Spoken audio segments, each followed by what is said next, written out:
Hello everyone, welcome in Agni Maths exam study. This is Varun sir. आइए आज हम पढ़ते हैं class 10th maths board exam 2022 set x का क्वेश्चन नंबर 6 का खा पार्ट। देखिए दिया हुआ है किसी मीनार के आधार से एक ही सरल रेखा में ए तथा बी दूरी पर। तो हमें सबसे पहले क्या बनाना, मीनार। तो मीनार बनाने के लिए हम मीनार को एक सीधी रेखा मान लेते हैं। इसको सॉल्व करते हैं। देखिए सॉल्व कर रहे हैं। एक मीनार, मीनार का मतलब एक सीधी रेखा हम मान लेते हैं और एक सीधी रेखा खड़ी कर देते हैं। बिल्कुल सिंपली देखेंगे। एक ये मैंने यहाँ पर एक दिखती है अभी, ये सीधी रेखा मैंने खड़ी कर दी है। आराम से आप लोग कर सकते हैं सीधी रेखा को। और किसी मीनार के आधार से एक ही सरल रेखा में, तो आधार ये है तो इधर एक सरल रेखा हम बना ले, इधर की ओर एक हम सरल रेखा बना लेते हैं। यहां पर ये पॉइंट हम ले लेते हैं और इसको यहां से मिला देते हैं। ये हमने इसको मिला दिया। तो आधार से एक सरल रेखा मैंने ले ली। आधार से एक सरल रेखा में ए तथा बी दूरी पर स्थित दो बिंदुओं ए तथा बी। तो सरल रेखा में एक बिंदु ए है हमारा, तो यहां से अगर हम मान लेते हैं कि यहां पर ये दूरी जो है, इस पर बिंदु है हमारा ए, कैपिटल ए। ये बिंदु कैपिटल ए हो गया। और इसके बीच की दूरी जो है, ये दूरी आपकी कितनी है, यहां से यहां तक की स्मॉल ए।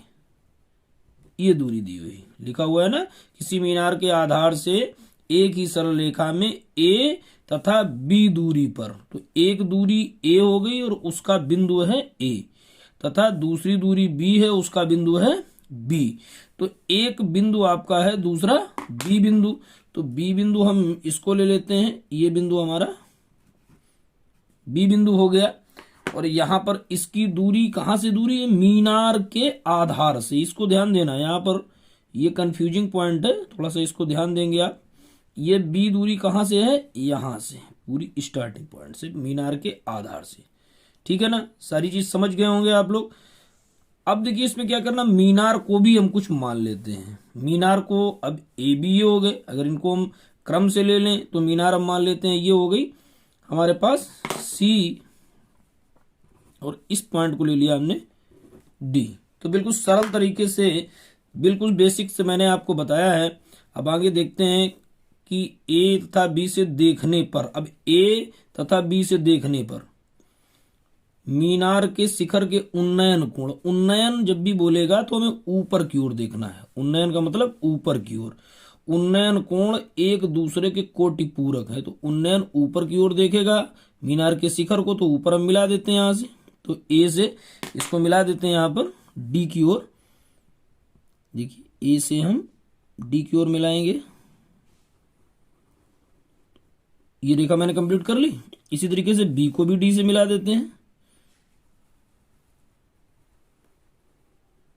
ये देखिए बिल्कुल आराम से आप लोग कर सकते हैं।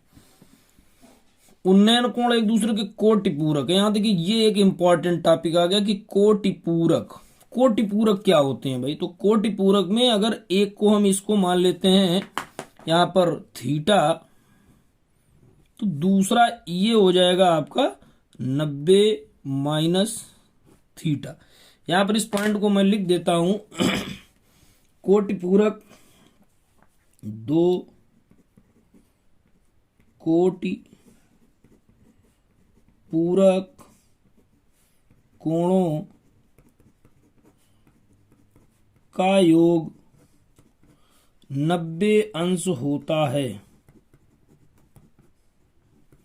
अब इससे आप क्या समझ पाएंगे, यदि एक को मैंने थीटा मान लिया तो दूसरा क्या होगा, 90 से थीटा घटा दो आप तो दूसरा कोण आ जाएगा। तो इस तरीके से आप इसको थीटा माने तो इसको 90 माइनस थीटा मान सकते हो। तो ये ऊंचाई और दूरी के सवाल है। इनमें सबसे प्रमुख चीज है कि चित्र को बनाना और समझना। यदि आप चित्र समझ गए तो आप सवाल को लगा सकते हैं।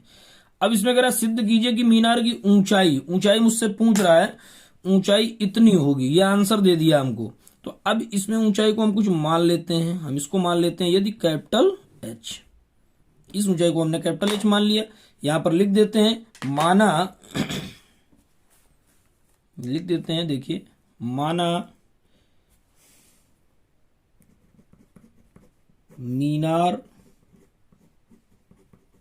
की ऊंचाई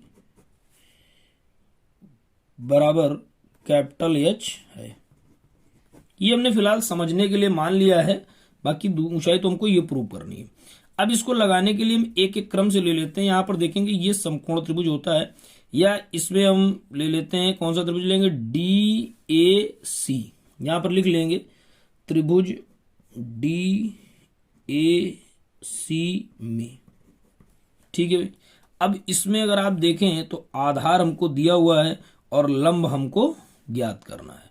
तो लंब आधार हमारा किस में होता है, tan में, तो हम इसलिए tan लेंगे यहां पर tan, और यहां पर है थीटा, तो हमने ले लिया tan थीटा बराबर होता है लंब। तो लंब का मान क्या है, ये ऊपर वाला देखें तो इसको क्या बोलेंगे, DC, तो DC हो गया।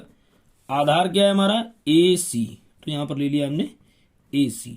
अब tan थीटा तो वही रखेंगे हम, tan थीटा, और DC का मान कितना है हमारे पास, कैपिटल H, यहां पर H लिख दिया हमने, और AC का मान हमारा कितना है, स्मॉल a। तो इसको हम डाल देंगे समीकरण नंबर 1।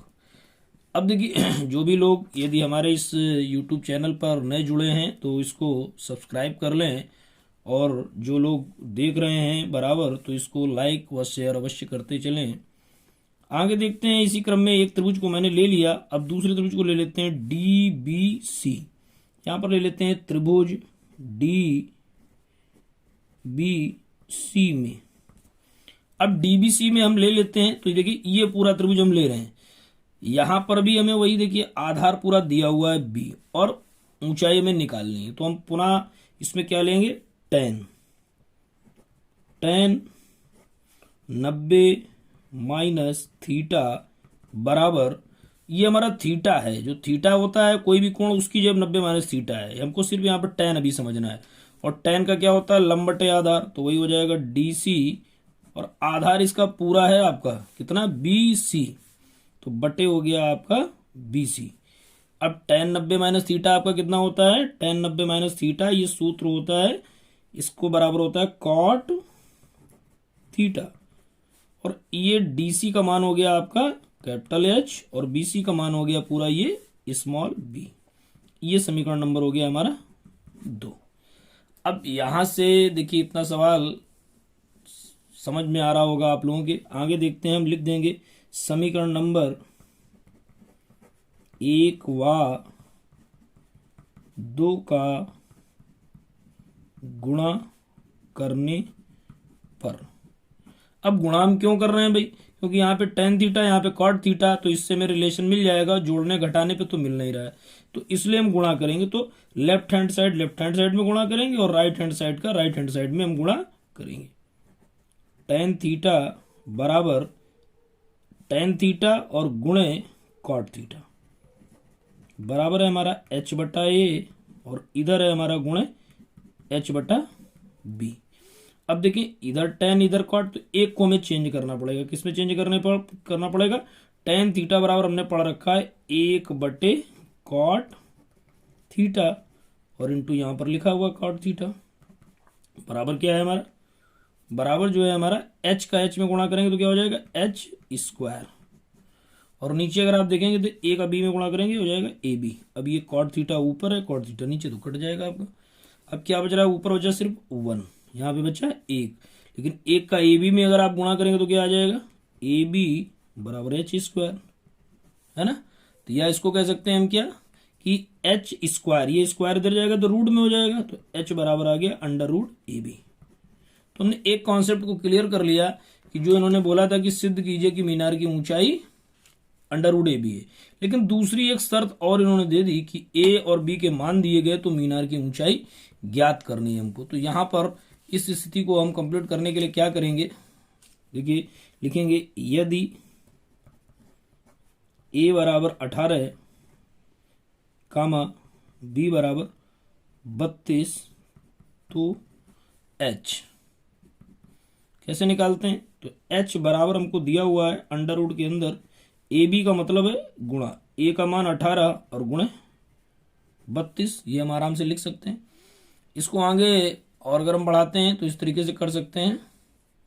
देखिए आप, बराबर अंडर रूट के अंदर 18 को फैक्टर अगर कर लें तो हम क्या लिखेंगे, 9 दूनी 18, या इसको लिख सकते हैं 3 त्रिका 9 और दूनी 18।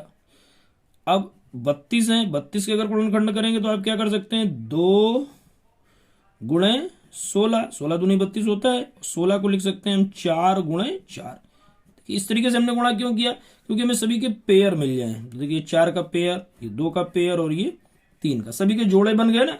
तो जोड़े से हम एक एक संख्या को बाहर निकाल सकते हैं। तो यहाँ 3 गुणे 2 और गुणे 4, तो ये वर्गमूल से बाहर निकल आती संख्या है। तो हो गया 3 दूना 6 चौक 24। तो इस तरीके से 24 मीटर हमने यहां से निकाल ली क्या, मीनार की ऊंचाई। तो ये आपकी एज कंप्लीट रूप से निकल आई।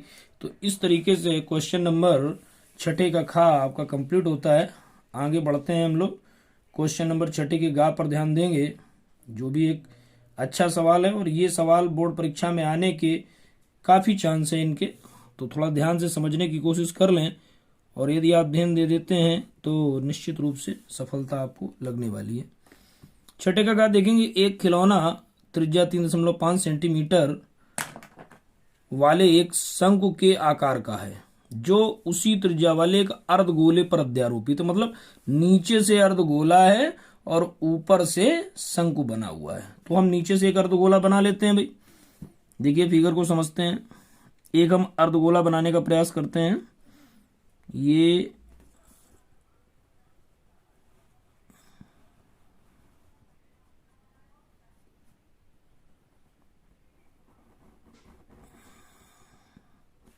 एक अर्धगोला मैंने बनाया है।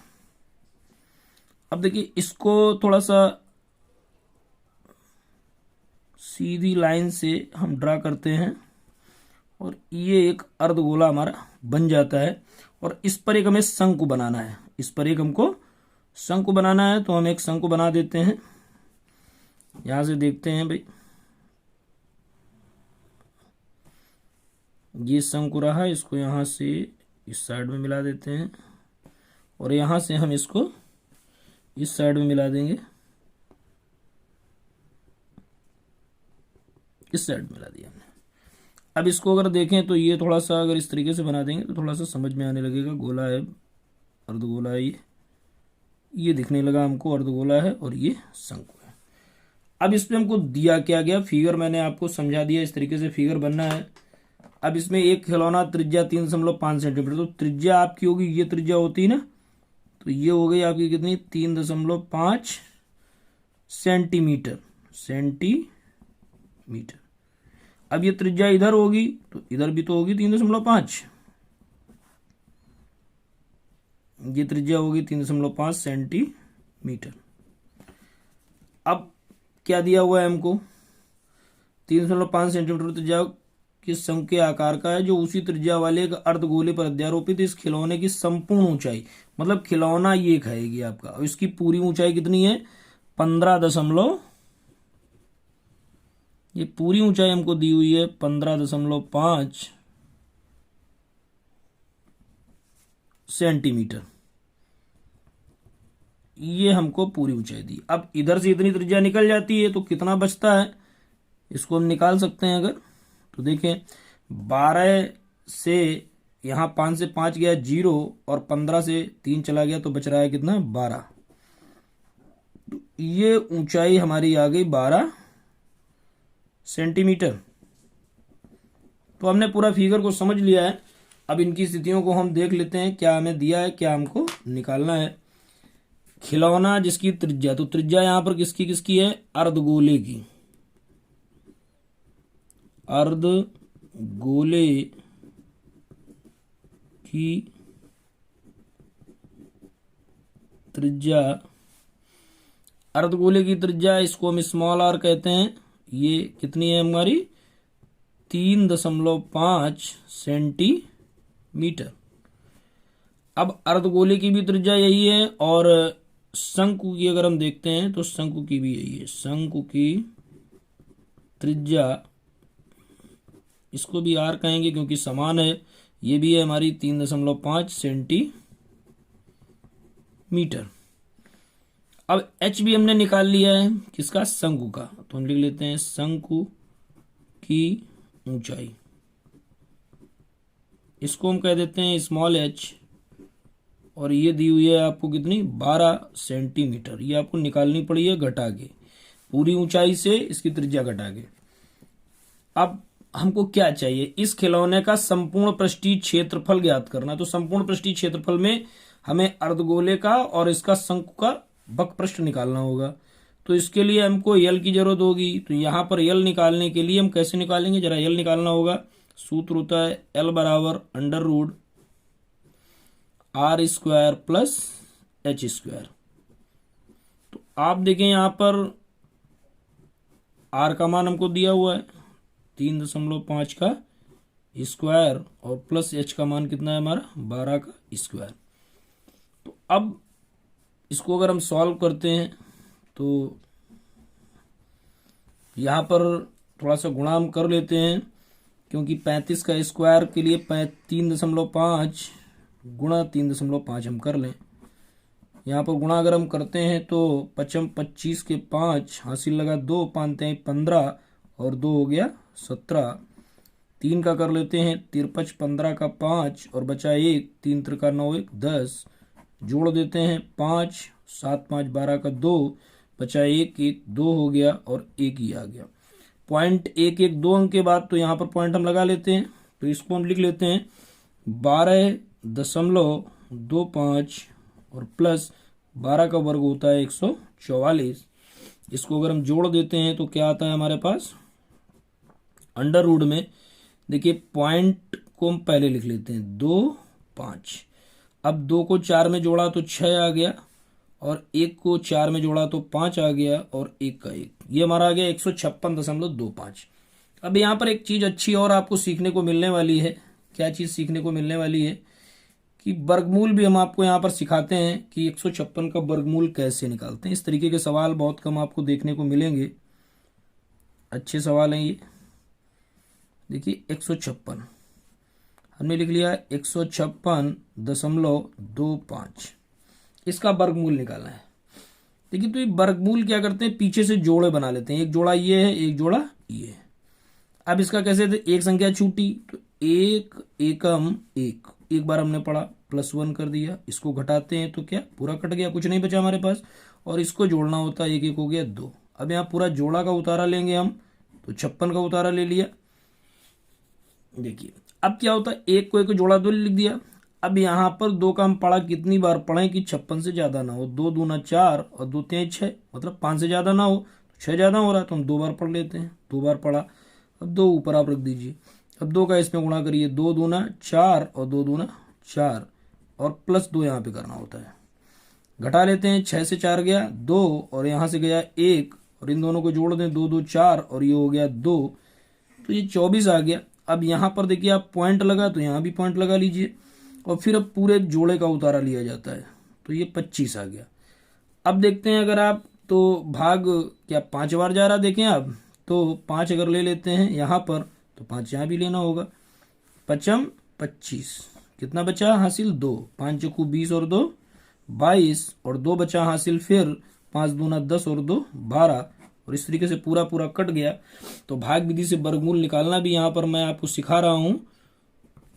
तो इसका मान आपका आ गया है 12.5 सेंटीमीटर, ये क्या निकला है आपका एल। अब निकालना क्या हमको है, खिलौने का संपूर्ण पृष्ठीय क्षेत्रफल लिख लेते हैं यहां से, खिलौने का संपूर्ण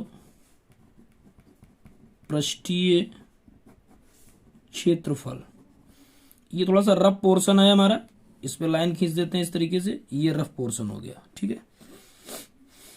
देखिए खिलौने का संपूर्ण पृष्ठीय क्षेत्रफल ये बराबर क्या हो जाएगा, इसको लिख देंगे हम अर्धगोले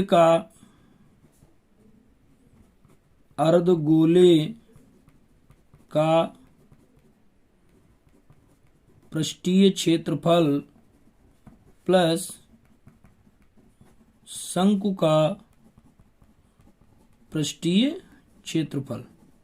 अब अगर आप देखेंगे तो अर्धगोले का पृष्ठीय क्षेत्रफल का सूत्र क्या होता है, 2 पाई आर स्क्वायर, अर्धगोला है ना, और शंकु का पृष्ठीय क्षेत्रफल का सूत्र क्या होता है, पाई आर एल। लिख लिया मैंने सूत्र, ये आपको याद होने चाहिए, अगर नहीं याद है तो हमारी प्लेलिस्ट में आप देख सकते हैं। आगे देखें आप, 2 पाई का मान होता है 22/7 और आर का मान हमने देखा है तो 3.5 दिया हुआ है, गुणा 3.5, स्क्वायर है तो हम 2 बार गुणा कर लेते हैं, और प्लस पाई का मान है हमारे पास 22/7 और गुणा आर का मान है हमारे पास 3.5 और इंटू यल का मान हमने अभी निकाला है, कितना निकला है 12.5। तो इस तरीके से सारे मान मैंने रख दिए। अब देखेंगे तो 22/7 और 3.5 दोनों पक्षों में है, तो इसको हम कॉमन ले सकते हैं, 22/7 और गुणे 3.5, इसको मैंने कॉमन ले लिया दोनों में, तो यहाँ क्या बच रहा है 2 और ये दोनों पद तो कॉमन में निकल गए, तो बचा यहाँ पर गुणे 3.5, प्लस का निशान, ये दोनों कॉमन में निकल गए, तो हमारे पास क्या बच रहा है प्लस 12.5। तो इस तरीके से थोड़ा गुणा यहाँ पर कॉमन लेने में कम हो जाएगा, 7 से काट दें अगर तो 7 पना 35, तो ये आ जाएगा 0.5। इसका गुणा करते हैं तो 22 पंचे 110। अगर आप 22 का पढ़ा नहीं जानते तो 5 का पढ़ लें, 5 दूना 10 का 0 और 5 दूना 10 11। अंदर देखें तो 2 का गुणा करेंगे तो 2 पंचे 10 का 0, 1 2 3 6 1 7 और पॉइंट लगा दिया प्लस 12.5, ब्रैकेट बंद हो गया। आगे बढ़ते हैं, अगर देखें तो ये 0 आपका कट जाएगा और आ जाता है 11 गुणे, इसको जोड़ देते हैं, 0 में 5 को जोड़ा 5 और 7 को 2 में जोड़ा तो हो गया 9 और यहाँ पर 1 किया गया 19.5। इसमें गुणा कर लेते हैं, 11 पचे 55 का 5 बचा 5, 11 9 99, 99 में 5 जोड़ेंगे तो हो जाएगा 104 और हासिल बच रहा है 10, 11 एकम 11 और 10 21। तो यहाँ पर एक अंक बाद दशमलव, तो आपका आंसर ये आ चुका है 214.5 और किसमें दिया हुआ सेंटीमीटर, तो लिखेंगे सेंटीमीटर स्क्वायर या वर्ग मीटर कहेंगे या सेंटीमीटर स्क्वायर। तो इस तरीके से देखिए मैंने आपको ये दोनों ही महत्वपूर्ण क्वेश्चन बताए जो बोर्ड परीक्षा की दृष्टि से काफ़ी इंपॉर्टेंट क्वेश्चन है। यदि आपकी समझ में आ रहा है तो लाइक शेयर व सब्सक्राइब अवश्य करें। जय हिंद, वंदे मातरम।